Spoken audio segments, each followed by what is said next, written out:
여러분, 평생을 함께 살아온 사람인데도 이제는 낯선 사람처럼 느껴질 때가 있지 않으신가요? 아침에 마주 앉아 밥을 먹으면서도 대화 한마디 없이 그릇만 비우는 날들, 한때는 웃음소리로 가득하던 집이 이제는 시계 초침 소리만 메아리 칠 때가 있습니다. 그런데 말입니다. 어느 날 문득 이런 생각이 들죠. 이 사람과 남은 세월을 끝까지 함께 해야 할까? 서로 너무 달라져 버린 지금, 조금은 자유롭게 살아도 되는 걸까? 사람들은 흔히 말합니다. 평생을 함께한 부부는 죽음이 갈라놓을 때까지 함께 해야 한다고요. 하지만 70대에 접어든 어느 부부는 그 말보다 더 깊은 결심을 했습니다. 우리, 이제는 서로 자유롭게 살자. 이 말은 싸움의 결말이 아니라 오랜 세월 쌓인 침묵의 결과였습니다. 젊을 땐 서로의 빈자리를 채워주려 애썼지만 나이가 들수록 서로의 존재가 때론 부담이 되고 때론 상처가 되더라는 겁니다. 오늘은 그 부부의 이야기를 함께 나누려 합니다. 결혼 50년 하지만 이제는 졸혼을 선택한 사람들의 진짜 속마음, 그들의 이야기를 통해 우리 모두가 묻게 될 것입니다. 함께 사는 것보다 서로를 놓아주는 것이 더 사랑일 수 있을까? 지금부터 그들의 용기, 그리고 그 뒤에 감춰진 외로움에 대해 차분히 들어보겠습니다. 저는 올해 75입니다. 남편과는 20살에 결혼했어요. 그땐 서로 가진 것도 아는 것도 없었죠. 그저 절다는 이유 하나로 버티고 사랑했던 시절이었습니다. 그렇게 50년을 함께 살았습니다. 두 아들 낳고 집도 장만하고 손자 손녀까지 봤으니 겉으로 보기엔 평범하고 안정된 노년이라들 하겠죠. 하지만 어느 날 문득 거울을 보는데 제 얼굴에 웃음이 없더군요. 아니, 그보다도 제 옆에 남자 얼굴에도 웃음이 없었어요. 우린 어느새 부부가 아니라 그저 한 지붕 아래의 동거인이 돼 있었습니다. 말도 거의 하지 않고 식탁에 마주 앉아도 각자 핸드폰만 보는 시간들. 싸움도 애정도 기대도 다 사라졌죠. 그런데 어느 날 남편이 그러더군요. 이제 우리 서로 자유롭게 살자. 처음엔 귀를 의심했습니다. 이혼하자는 건가? 아니면 그냥 각자 따로 살자는 건가?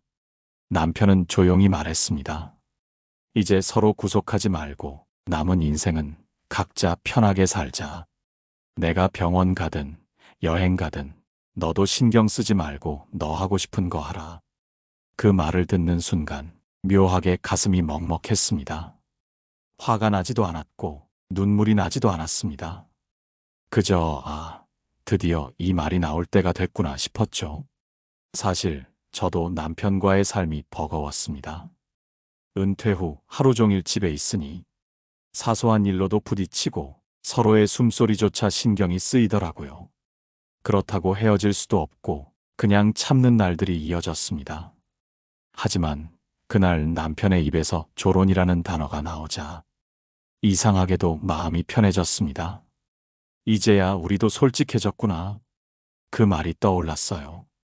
우리는 다음 날 거실에 앉아 오랜만에 긴 대화를 나눴습니다. 누구도 울지 않았고 서로를 원망하지도 않았습니다.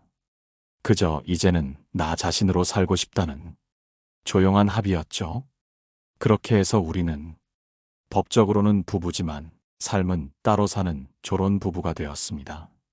남편은 시골 친구들과 낚시를 다니며 작은 텃밭을 가꾸고 저는 그림을 배우고 친구들과 여행을 다닙니다. 주말엔 서로의 안부를 문자로 묻고 필요하면 잠시 만나 식사도 합니다. 이게 사랑일까요? 아니면 포기일까요? 그래도 지금은 서로가 서로를 미워하지 않습니다. 그게 저는 참 다행이라 생각합니다. 이 사연을 듣고 있으면 마음 한쪽이 따뜻하면서도 조금 쓸쓸해집니다. 사랑의 끝에는 항상 눈물이 있다고 믿었는데 어쩌면 진짜 사랑의 끝은 서로를 놓아주는 용기일지도 모르겠습니다. 이제 이 사연이 전하는 의미를 조금 더 깊이 들여다보겠습니다. 이 사연을 듣고 있으면 많은 분들이 마음속으로 이런 질문을 하실 겁니다. 결혼 50년이면 웬만한 일은 다 참고 산 세월인데 이제 와서 굳이 왜 헤어질까? 하지만 진짜 문제는 싸워서 끝난 사랑이 아니라 아무 감정도 남지 않은 관계입니다. 심리학에서는 이런 상태를 정서적 이혼이라고 부릅니다. 법적 서류상으론 부부지만 감정적으로는 이미 남이 되어버린 상태죠. 서로를 비난하지도 않고 관심을 가지지도 않습니다. 이게 바로 노년 부부가 겪는 가장 조용한 위기입니다. 한국가정심리연구소의 한 조사에 따르면 은퇴 후 10년 안에 부부 사이의 정서적 거리감이 결혼 초보다 2배 이상 커진다고 합니다. 하루 종일 함께 있으면서도 대화는 줄고 함께 밥은 먹지만 마음은 이미 따로 있기 때문이죠. 철학자 에리히 프롬은 이렇게 말했습니다. 사랑은 서로 바라보는 것이 아니라 같은 방향을 함께 바라보는 것이다. 하지만 문제는 세월이 흐르며 바라보던 방향이 달라진다는 겁니다. 한 사람은 여전히 가족을 중심으로 살고 다른 한 사람은 잃어버린 청춘을 되찾고 싶어 합니다. 이때 그 간극을 좁히지 못하면 조론이라는 선택이 자연스럽게 떠오르죠. 특히 남편이 먼저 서로 자유롭게 살자라고 말한 이유는 대부분 사랑이 식어서가 아니라 내 삶을 되찾고 싶어서입니다. 젊을 때는 가족을 위해 헌신하고 직장에서는 책임감에 눌려 살다가 노년에야 비로소 자신을 돌아보게 되죠. 그때 찾아오는 자유의 욕구가 생의 마지막 반항처럼 나타나는 겁니다. 하지만 문제는 이 자유가 꼭 행복으로 이어지지는 않는다는 점이에요. 졸혼 후 홀로 남겨진 사람은 처음엔 평화를 느끼다가도 시간이 지나면 공허함을 마주합니다. 이건 단순히 외로움이 아니라 내 인생의 의미가 사라졌다는 감정 때문이죠. 그래서 상담가들은 이렇게 말합니다. 졸혼이란 단절이 아니라 관계의 새로운 조정이어야 한다고요. 서로의 자유를 인정하되 감정의 끈은 완전히 놓지 않아야 합니다. 정약용 선생의 말이 떠오릅니다. 사람은 다투어 멀어지지만 끝내는 침묵으로 더 멀어진다. 노년의 부부는 다투지 않아서 위험할 때가 많습니다. 감정이 사라졌다는 건 싸움조차 일어나지 않는 평화가 아니라 이미 관계의 숨이 끊어진 상태일 수도 있으니까요. 결국 조론은 관계의 끝이 아니라 다시 관계를 되돌아보는 시작일지도 모릅니다. 함께 사는 것이 힘들다면 함께하지 않는 시간을 통해 다시 서로를 이해할 수도 있으니까요. 이제 그 부부가 어떻게 서로를 놓고도 완전히 잃지 않을 수 있었는지 그 다음 이야기를 들어보겠습니다. 그날 이후 그 부부는 각자의 방을 따로 쓰기 시작했습니다. 아침에 눈을 떠도 서로 인사하지 않았고 점심엔 각자 나가서 먹고 저녁엔 따로 앉아 텔레비전을 봤습니다. 이게 이상하게 들리실 수도 있겠지만 그들에게는 그게 평화였습니다. 누구도 간섭하지 않고 누구도 참지 않아도 되는 조용한 평화. 그런데 어느 날 아내는 깨달았습니다. 이게 진짜 자유일까? 혼자 커피를 마시고 혼자 밥을 먹고 혼자 드라마를 보던 그 시간들이 처음엔 달콤했지만 점점 허전해지더라는 겁니다. 그 허전함은 남편도 마찬가지였습니다. 낚시 친구들과 웃고 떠들던 사람인데 집에 돌아오면 불 꺼진 거실이 낯설었답니다. 냉장고에 물이 떨어져 있는 걸 보면서도 예전엔 아내가 채워줬었지라는 생각이 불쑥 올라왔다고 해요. 결국 그들은 알게 됐습니다. 함께 살기엔 힘들었지만 완전히 떨어져 살기엔 너무 익숙한 사이라는 걸요. 이게 바로 노년 부부관계의 역설입니다. 젊을 땐 서로의 차이가 문제였지만 늙어서는 서로의 부재가 문제입니다. 그렇다고 다시 이전으로 돌아갈 수도 없습니다. 이미 너무 많은 시간을 서로 참으며 버텨왔으니까요. 그래서 아내가 제안했습니다. 우리 매주 수요일에만 같이 밥 먹자. 남편이 웃으며 대답했습니다. 그래, 그날만큼은 부부로 살자. 그렇게 둘은 수요일 부부가 되었습니다.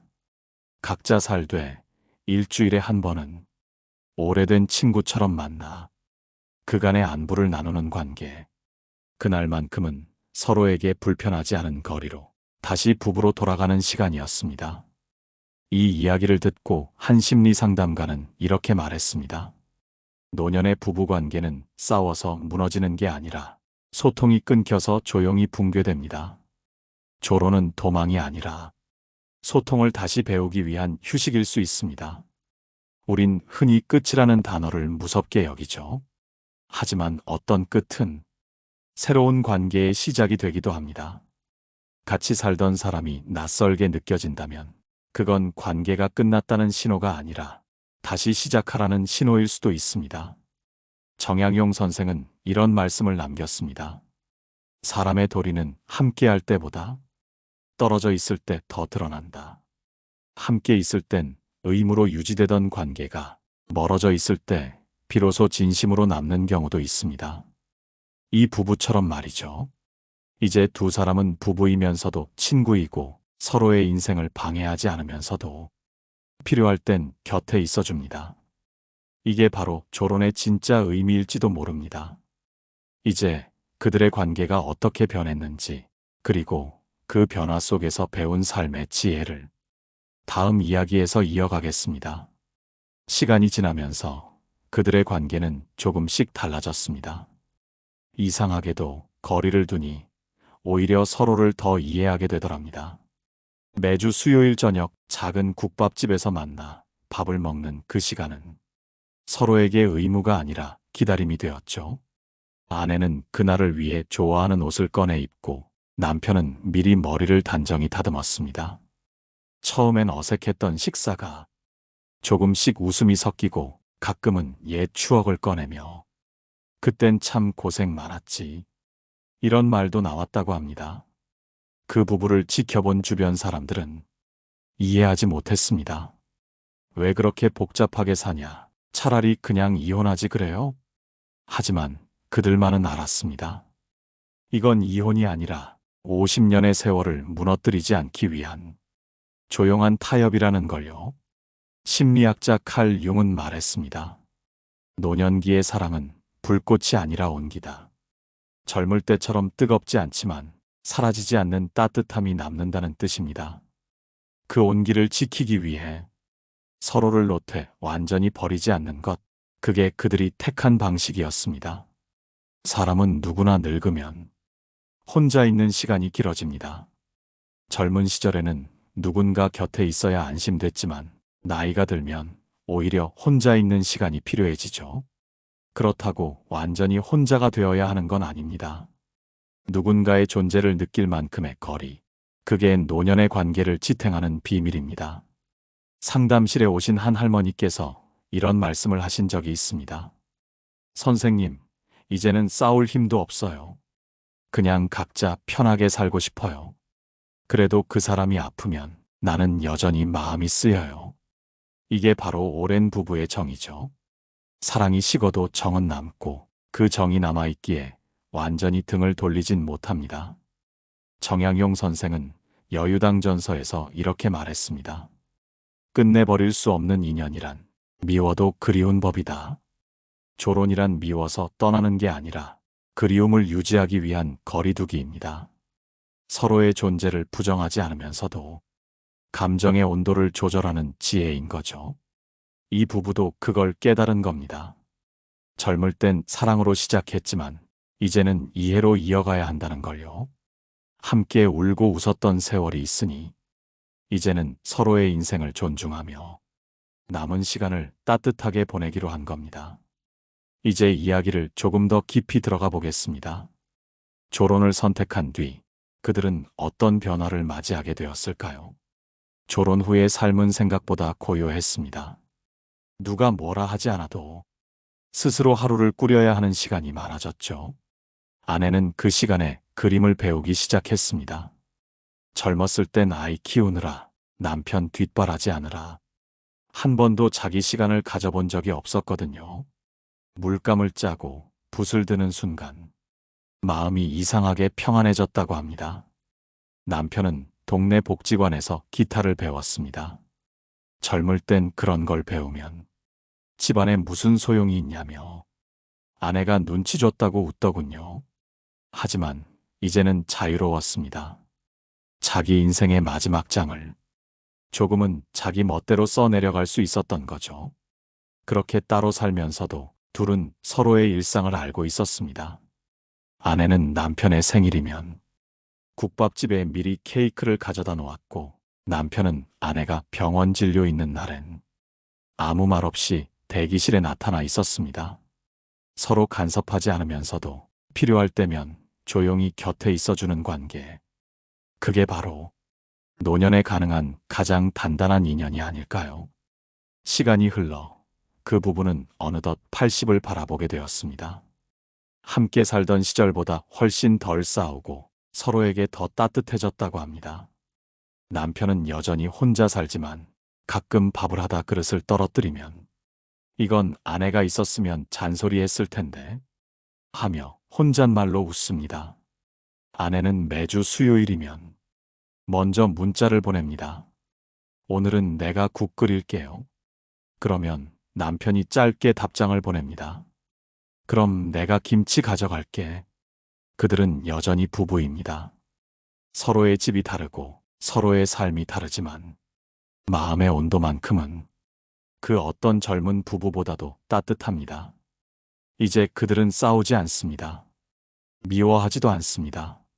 오랜 세월 쌓인 감정이 이제는 평온으로 가라앉았기 때문이죠. 서로를 고치려 하지 않고 그저 있는 그대로 바라봅니다. 그게 진짜 사랑이라는 걸 이제야 깨달은 겁니다. 한 철학자는 이렇게 말했습니다. 함께 살아온 세월이 길수록 사랑은 표현보다 이해로 남는다. 그 이해가 없었다면 그들은 이미 헤어졌을 겁니다.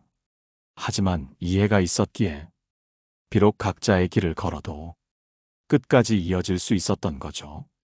청취자 여러분, 누군가와의 관계가 지쳤다고 느껴질 때 모든 걸 버리기보다는 거리를 조절해 보세요. 떨어져야 비로소 보이는 것이 있습니다. 함께 있을 땐 미처 몰랐던 그 사람의 고마움, 그리고 내 마음의 여유 말입니다. 노년의 사랑은 다시 시작하는 용기가 아니라 조용히 지켜주는 인내에서 완성됩니다. 때로는 조론이 이혼보다 더 성숙한 형태의 사랑일 수도 있습니다. 서로를 놓되 완전히 버리지 않는 관계. 그게 바로 인생 후반부의 지혜 아닐까요? 오늘 이야기가 지금 마음이 복잡한 분들에게 작은 위로가 되었길 바랍니다. 지금 이 순간 당신의 곁에 있는 사람을 다시 한번 바라봐 주세요. 그 사람도 당신만큼 외롭고 당신만큼 사랑이 필요한 사람일 겁니다. 여러분의 이야기도 언제든 보내주세요. 그 안에서 또 다른 삶의 지혜를 함께 찾아보겠습니다. 지금까지 마음을 담아 전해드렸습니다. 노후에 빛나는 지혜였습니다.